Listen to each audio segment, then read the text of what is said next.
Hello dear students, good afternoon. YouTube channel पर आप सभी का एक बार पुनः स्वागत है। और आज का हमारा टॉपिक है नवपाषाण काल, जिसको हम उत्तर पाषाण काल भी बोलते हैं। नवपाषाण काल, उत्तर पाषाण काल या नियोलिथिक एज अंग्रेजी में हम इसको बोलेंगे। और इसमें जो बात है वो ये है कि हमने पूरा पाषाण, मध्य पाषाण में क्रमशः पत्थरों का आविष्कार, औजारों का आविष्कार और मनुष्य के द्वारा प्राप्त की गई उपलब्धियों के बारे में सूक्ष्मता से पढ़ा। अब उसी चरण में प्रागैतिहासिक काल की अंतिम कड़ी नवपाषाण काल है, उसका डिस्कशन हम यहाँ पर कर रहे हैं। नवपाषाण काल बहुत सारी चीज़ों के लिए नवीन था और इसमें कुछ ऐसे उपलब्धियाँ हासिल की गई थी जिनको अपनाने के बाद मनुष्य की प्रगति और विकास तीव्र गति से हुआ। जितना विकास पिछले लाखों सालों में नहीं हुआ, उससे कम समय में, कुछ ही समय में, यानी लगभग 3000 साल में ही नवपाषाण काल में मनुष्य ने कुछ अप्रतिम आयाम स्थापित किए। इनमें सबसे पहले जो हम इसकी सामान्य विशेषताएं देखेंगे कि इस काल में कौन कौन सी उपलब्धियां हासिल की गई थी, तो उसमें पहला टॉपिक आपको दिख रहा है सामान्य विशेषताओं में कृषि की शुरुआत। अभी तक हमने देखा था पूरा पाषाण, मध्य पाषाण काल दोनों में ही एग्रीकल्चर जो थी उसकी शुरुआत अभी नहीं हुई थी। अभी मनुष्य जो था वो घुमंतु था और वह अपनी खाद्य आवश्यकताओं की पूर्ति के लिए शाकाहार और मांसाहार जैसी खाद्य वस्तुओं को संग्रह करता था, शिकार करके मारता था जानवरों को और कंदमूल फलों का वह संग्रह करता था।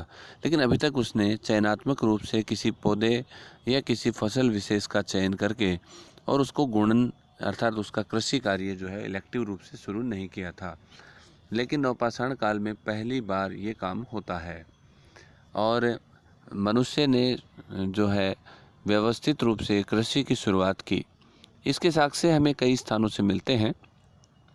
मेहरगढ़ बलूचिस्तान पाकिस्तान में है, जहाँ से हमें गेहूं का साक्ष्य मिला है। तो वहीं कोल्डी हवा इलाहाबाद उत्तर प्रदेश में है, जहाँ से हमें चावल का साक्ष्य मिला है। तो गेहूं जो है वो और चावल का के उत्पादन का जो साक्ष्य है या जो एविडेंस है वो हमें मिला है। और इसके बाद में अगर हम बात करते हैं कृषि की,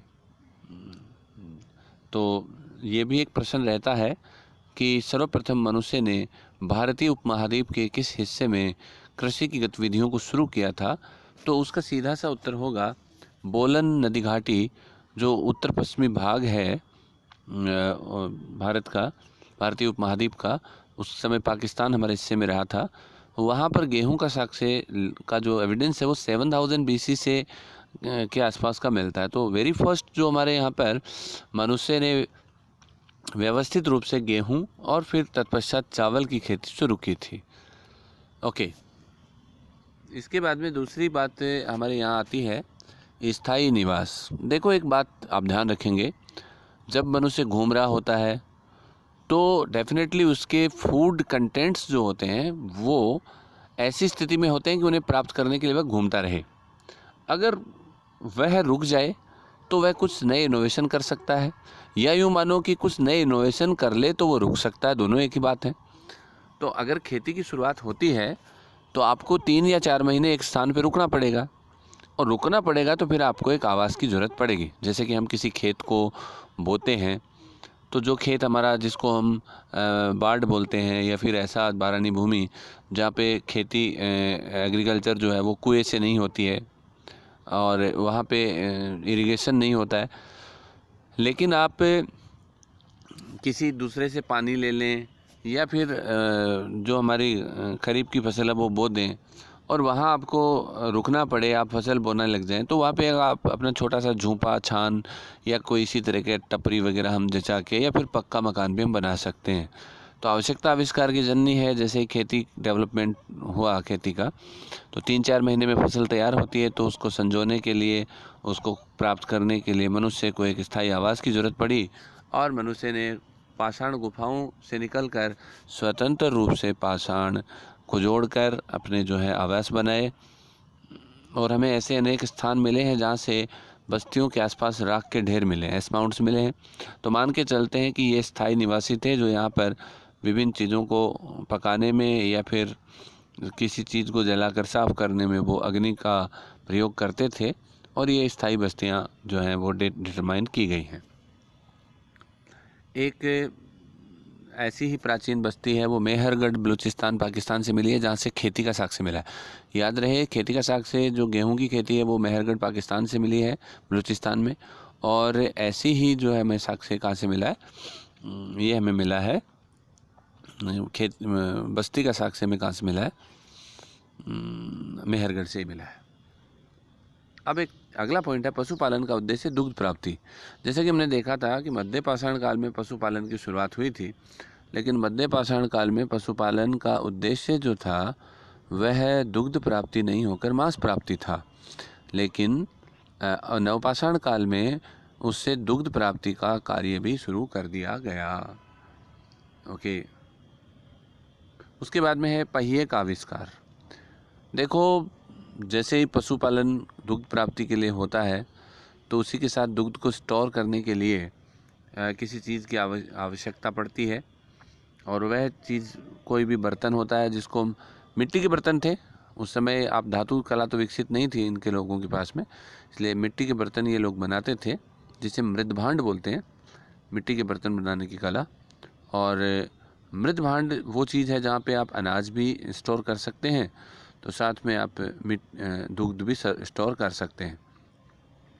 तो यहाँ पे जो बनाया गया पहिया, उसका मूल उद्देश्य जो था वो कोई किसी गाड़ी में लगाकर ट्रेवल करना नहीं था, बल्कि मृदभांड या मिट्टी के बर्तन बनाने के लिए कुम्हार की जो चाक होती है, उस चाक को बनाने के लिए जो कला विकसित की गई, उस चाक को घुमाने के लिए वो पहिया था।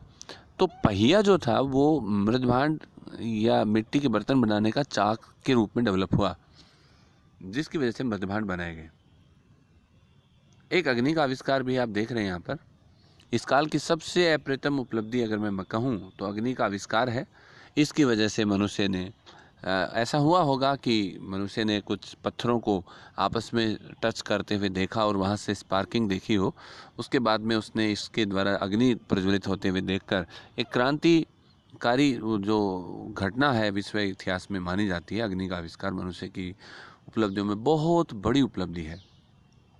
इसे न केवल जंगल जलाए गए, भूमि निकाली गई रहने के लिए, बल्कि मांस को पकाकर खाया जाने लगा, या जो फिर कंदमूल फल हैं उनको भी पकाकर खाया जाने लगा। तो इस तरीके से ये पूरी जो एक नई चीज़ थी यहाँ पर, जिसने दशा और दिशा बदल दी। तो कर्नाटक का पिकली हल वगैरह है, उतनूर है, कड़ई कोल है, आंध्र प्रदेश और इधर जो कर्नाटक के एरिया, यहाँ पर हमें बहुत सारे एस माउंट्स मिले हैं जिनसे पता चलता है कि अग्नि का प्रयोग होता था। मृदभांड निर्माण की कला हम देख ही चुके हैं। तो इस तरीके से नवपाषाण काल की विशेषता बहुत ही अप्रतिम है। एक जगह रुकेगा तो स्थायी निवास बनाएगा, एक जगह रुकेगा तो खेती करेगा, खेती से के साथ साथ एक जगह रुकेगा तो पशुपालन से देखा कि दुग्ध भी प्राप्त हो सकता है, तो दुग्ध प्राप्त करना शुरू किया मांस के साथ साथ। अब दुग्ध और जब अनाज दोनों एकत्रित करने हैं तो बर्तनों की आवश्यकता हुई, तो मिट्टी के बर्तन बनाए गए। मिट्टी के बर्तन बनाने के लिए आवश्यकता हुई तो पहिया बना।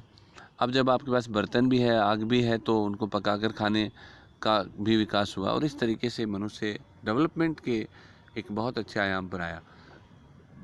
अगर हम महत्वपूर्ण स्थलों की बात करते हैं तो मेहरगढ़ बलूचिस्तान पाकिस्तान, कोल्डी हवा इलाहाबाद, एक स्थान से हमें बस्ती मिली है, भैंस पालन का साक्ष्य मिला है मेहरगढ़ से, वहीं से बस्ती मिली है, वहीं से हमें गेहूं की खेती का साक्ष्य मिला है। कोल्डी हवा इलाहाबाद से है, वहाँ से हमें चावल का साक्ष्य मिला है।